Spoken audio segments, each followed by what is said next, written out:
Aujourd'hui, les modèles de la virilité chez les milléniums, c'est justement d'exhiber son physique pour paraître viril.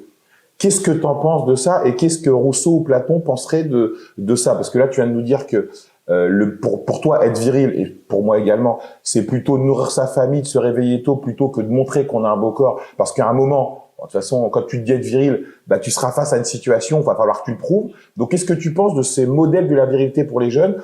Cet exhibe qui est très féminin selon moi. Ouais, ça mélange beaucoup de paramètres actuels, la question que tu poses. Donc, j'essaie d'y aller progressivement.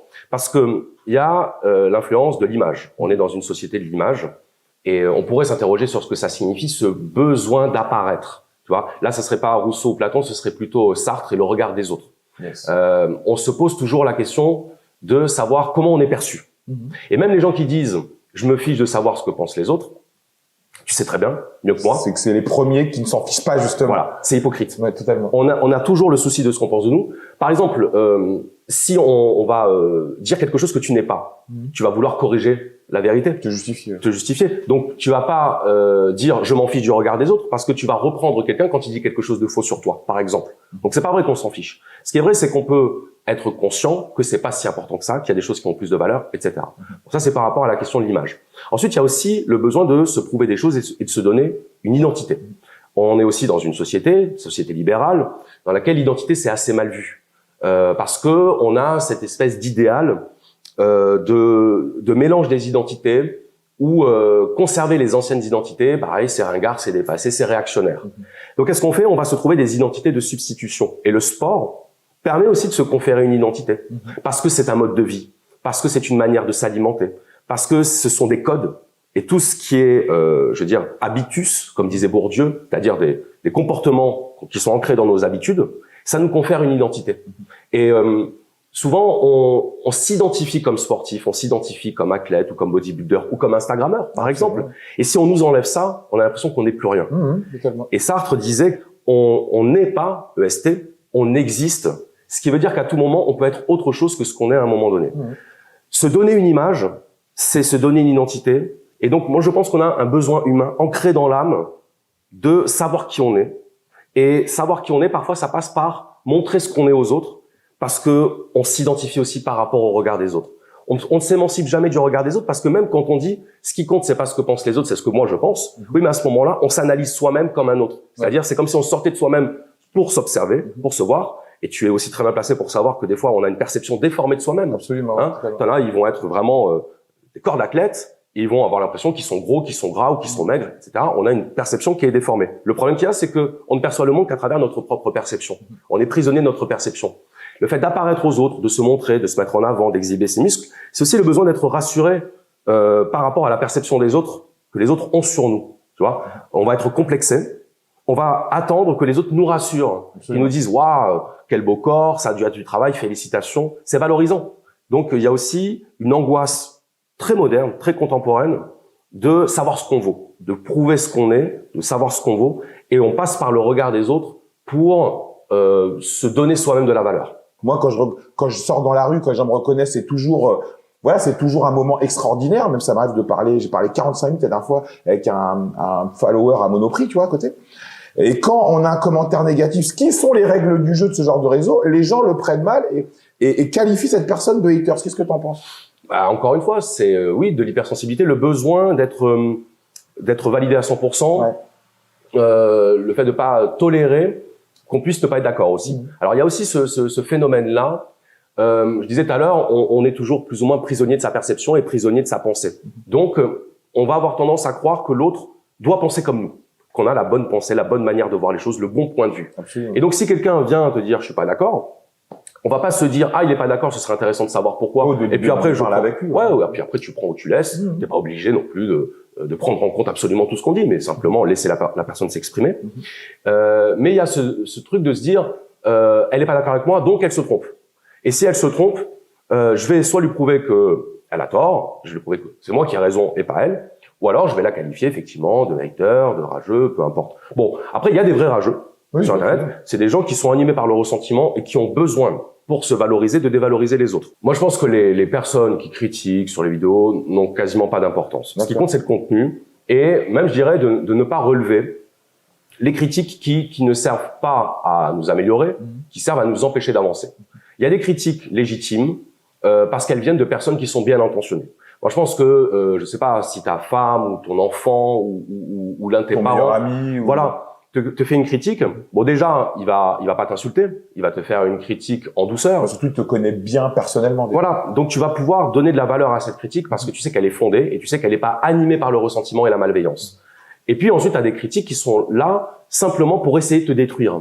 Et ces critiques-là, si tu y réagis et si tu leur accordes de la valeur, tu vas les nourrir, tu vas leur donner une puissance qu'elles n'avaient pas au départ. Ils vont te répondre, te répondre, voilà. te répondre. Donc si toi, tu es dans ton truc et que, je dis pas que tu es sûr d'avoir raison, etc., mais si tu essaies de faire les choses bien et que des personnes essaient de t'en empêcher, ben moi j'estime que la meilleure attitude à avoir, c'est de pas en tenir compte et de continuer à avancer, de pas s'arrêter. Dire, t'imagines ce que ce serait la vie si à chaque fois que quelqu'un pense quelque chose de mal en te voyant, tu devais t'arrêter pour aller te justifier auprès de lui. Ben non, les gens pensent ce qu'ils pensent, comme on en parlait tout à l'heure avec Sartre. Le regard des autres, on le maîtrise pas. Le regard des autres ne dépend pas de nous. Là, on parlerait du stoïcisme. Ouais. Ce qui ne dépend pas de toi ne doit pas t'affecter. Pourquoi? Parce que si tu es affecté par ce qui ne dépend pas de toi, tu te condamnes au malheur.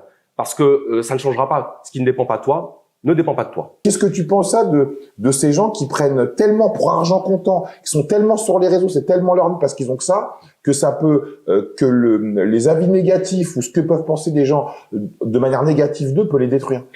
Comme on existe à travers son image, si notre image est écornée ou si quelqu'un ne valide pas notre image, c'est la fin du monde. On repère toujours le commentaire négatif dans l'océan des commentaires positifs. Parce que c'est tout simplement de l'ego. C'est tout simplement l'ego qui fait que on ne supporte pas d'être contredit, d'être critiqué. On ne supporte pas même quelque chose, j'allais dire, de plus subtil qui est on voudrait que la personne comprenne ce qu'on est, même si nous on ne le sait pas. C'est-à-dire on voudrait presque que la personne, tu vois ce que je veux dire? Et l'intuition de savoir ce qu'on a au fond de nous, quoi. Exactement. Ouais. Mais la personne elle va réagir à ce qu'elle voit, à ce que tu lui présentes, absolument, et à son interprétation et son jugement. Mais je veux dire, une personne, elle pense du mal de toi à tort, admettons. Elle se trompe. C'est-à-dire, elle croit quelque chose sur toi qui est pas vrai et elle se construit une image négative de toi. Et alors? Mais où est-ce que c'est marqué? Dans quel code, dans quel manuel d'existence c'est écrit qu'il fallait absolument corriger toute personne qui se trompait sur toi? Je veux dire, c'est pas un besoin. Ouais. Donc, on peut très bien vivre avec. Et je sais plus quel philosophe a dit que si les gens apprenaient ce que disent leurs amis d'eux-mêmes, il n'y aurait plus de personnes amies sur Terre. D'accord. Parce que même les amis se critiquent les uns les autres. Totalement. Et on connaît tous les groupes d'amis où t'en as un qui va critiquer l'autre en douce et tu vois, et puis à la fin, on a une rueda de personnes qui se critiquent. Et en plus, ce qui est assez intéressant, c'est que quand tu critiques quelqu'un, tu le fais auprès de quelqu'un d'autre. Donc ça veut dire que si par exemple moi je te critique auprès de mon réalisateur, bah sa réaction première devrait être de me parle pas de lui. Ouais. Si t'as un truc à lui dire, va lui dire. Mais si cette personne a un échange avec toi et surenchérit, en fait le problème selon moi, c'est pas tant de critiquer quelqu'un parce que tout le monde critique tout le monde. Il y en a qui ont même bâti des médias là-dessus. Mais c'est que la personne avec qui tu critiques quelqu'un va le répéter à la personne critiquée. Bien sûr. Moi, et qu'est-ce que tu penses de ça, justement, de cette mesquinerie de la personne avec qui tu critiques quelqu'un et qui te fait surenchérir dans ce que tu peux dire de négatif sur quelqu'un, qui après va, pour se prendre pour le chevalier blanc, dire à la personne que tu as critiqué, il a dit ci, il a dit ça. Tu vois, ça rejoint un peu la question de l'image et de l'apparence. Parce que, admettons, tu confies un secret à quelqu'un. Ouais. Un secret, par définition, c'est invisible. Si tu le gardes, personne n'est au courant. Donc, tu ne peux pas exister aux yeux des autres à travers ce secret. Le fait d'aller le répéter, ça va te donner de la valeur en termes d'image aux yeux des autres. C'est-à-dire, tu détiens une information confidentielle. Qui te rend exceptionnel. Qui te rend exceptionnel. Ouais, j'ai un truc à vous dire. Tu vas pas... Ouais, grave, tu vas faire monter la côte, tu sais, tranquillement, et tu vas dire... On l'a tous fait. On l'a tous fait, bien sûr. Et donc, quand tu vas raconter ce que l'autre a dit d'un tel, tu te sens exister. Parce que tu es porteur d'une information qui a de la valeur, parce que tu vois, tu as quelque chose d'intéressant à dire. Tout à fait. Et donc, c'est presque une manière, tu sais, de gratter de la visibilité dans la vie réelle, comme certains essaieraient de le faire sur les réseaux sociaux. Ouais, c'est une sorte de buzz à sa petite échelle, voilà. quoi. Alors que si tu gardes ton secret, bah, t'es tout seul avec ton secret et la personne qui te l'a confié, personne n'est au courant. Tu n'existes plus. Absolument. Tu vois. Et on parlait en antenne de Warhol. Tu vois, le fameux, les 15 minutes de gloire. Ouais. Qu'est-ce que t'en penses de ça? Bah, oui, je pense qu'on aime, alors, quand je dis on, attention, les gens qui sont très présents sur les réseaux sociaux, parce qu'il y a des gens qui sont pas sur les réseaux sociaux, qui en ont absolument rien à faire, et eux, ils vont pas chercher leur quart d'heure de gloire, ils vont plutôt chercher à mener leur existence du mieux qu'ils peuvent. Mais c'est incroyable ce qu'il avait dit, parce que aujourd'hui, Charles, aujourd'hui, même quelqu'un qui a 1000 abonnés, il a des gens qui le suivent, des gens qui interagissent avec ce qu'il met, avec ce qu'il dit. Donc, on peut dire c'est même pas un quart d'heure de gloire, il a de la gloire au quotidien. Ouais. Donc, qu'est-ce que tu penses de ça? Qu'est-ce que Warhol penserait de tout ça? La gloire au quotidien, c'est dangereux parce que on s'habitue. Ouais. Encore une fois, on s'adapte. Donc, une situation exceptionnelle devient la nouvelle norme. Et à partir du moment où elle est normale, eh ben, il faut augmenter cette gloire, il faut augmenter cette visibilité. C'est le culte du chiffre, en fait. Bon, plutôt que le culte du corps, comme on dit souvent, il y a un culte du corps. Non, il n'y a pas un culte du corps, il y a un respect du corps. Quelqu'un qui prend une douche tous les jours, on va pas dire qu'il a un culte de l'hygiène, on va juste dire qu'il est propre. Bon, voilà. C'est bien dit, ça. Par contre, le fait de s'habituer à la notoriété, à la visibilité, fait que tu vas aller chercher toujours plus. Et donc, je pense qu'il y a un culte du nombre. Ouais, et que c'est plus ça. C'est un culte Et là, on rejoint René Guénon. Lui, c'est un gars qui parlait du règne de la quantité. Il expliquait la modernité en termes de quantité, de matérialisme. En gros, c'est la division, c'est l'ego, c'est la matière, c'est tout cet univers-là. Et on existe à travers le chiffre. Voilà. Et ce qui est drôle, c'est que je regardais la dernière fois un documentaire sur l'invention des réseaux sociaux et de Facebook. Ils expliquaient qu'ils avaient mis l'option like pour donner de l'amour aux gens. D'accord, ok. Le petit pouce en l'air. Combien de personnes t'aiment, en fait. Voilà. Et donc, en gros, c'est pour récolter de l'amour, récolter du soutien. Et quand ils ont vu, bon, en même temps, ils ont mis le dislike aussi à côté, donc ils pouvaient pas non plus ignorer ce que ça allait donner. Et ils ont dit, en fait, on s'est rendu compte que même les personnes qui avaient beaucoup de likes, étaient malheureuses quand elles en recevaient moins. Donc tu fais une publication, tu vas avoir 1000 likes, si celle d'après t'en as 800, t'es pas bien. Alors qu'en fait, t'as 800 personnes qui t'ont dit ouais, c'est chouette. C'est énorme. Mais le problème, c'est que tu fais une soustraction, donc on est vraiment dans le règne de la quantité, Absolument. et tu te dis j'ai moins de visibilité que la précédente, et ça va te rendre malheureux. C'est ça qui est incroyable, on n'en finit jamais.